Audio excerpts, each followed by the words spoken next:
Hey everyone, Troy Richardson here. Welcome to another presentation.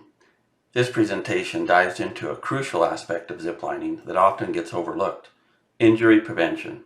Because ziplining is not just about the thrills. It's about keeping your participants safe so everyone can enjoy the experience. Where this video fits in emergency brake training: zipliner arrival speeds, injury prevention. Number 4. 5 quiz questions that were previously administered in the pretest are: what are the advantages of reducing a zipline's risk? How can you reduce your participants' risk? How can compliance with local regulations reduce your risk? Why should all ziplines have emergency brakes? And do ziplines need 3 brakes? So what are the advantages of reducing a zipline risks? Let's look at them. 1, it lowers your insurance premiums.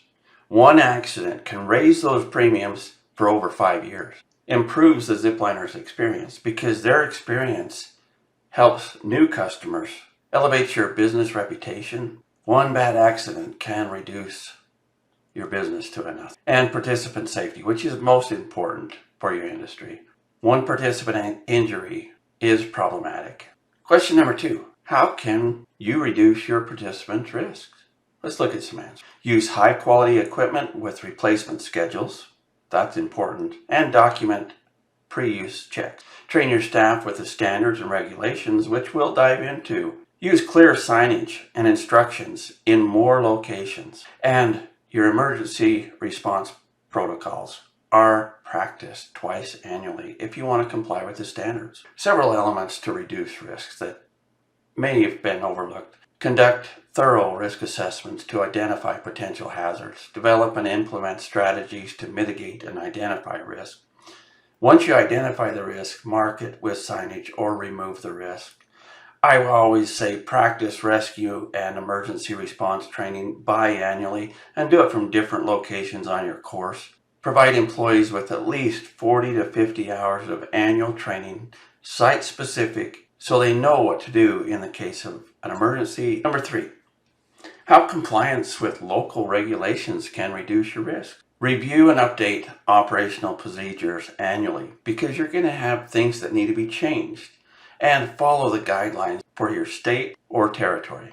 I always say consult with local experts, regional experts, people that will help you stay compliant, maybe be able to identify some of the risks that you're not seeing. And again, obtain all the necessary permits and licenses that you need to comply with the regulations. Regulations require incident reports. Stay informed about changes in regulations. They will keep you from being non-compliant. Question number 4, why should all ziplines have emergency brakes? Let's look at some answers.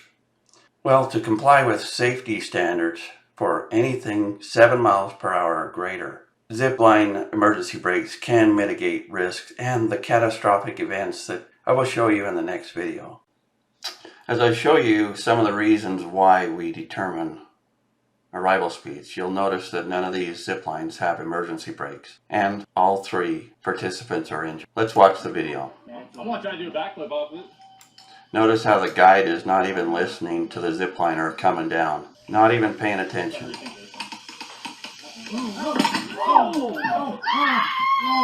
Now it's too late. She has a major dislocation. This guy was on a Headrush Technologies system.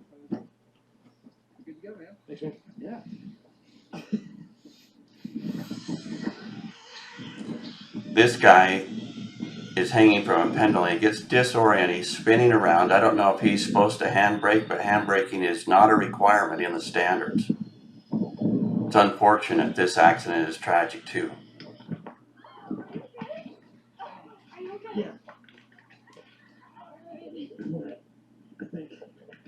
Now you've seen why ziplines should have 3 brakes. Let's look at the answers. Zipline accidents have risen for over a decade, using fail-safe or primary and secondary brakes. The standards have a minimum factor of safety of 3 to 1. To me, that means 3 brakes. Freewheeling trolleys have the highest risks.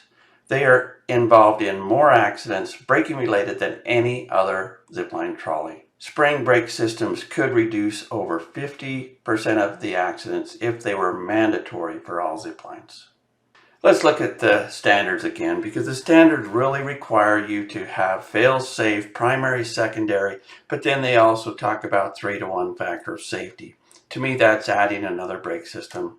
And braking related accidents are still number one. They were predicted to go over 15 per 100,000 in the year 2022. Let's fix this problem. We don't need more injuries. Let's prevent them. Thanks for watching again. We have 2 more videos in this series of presentations. Have a great day.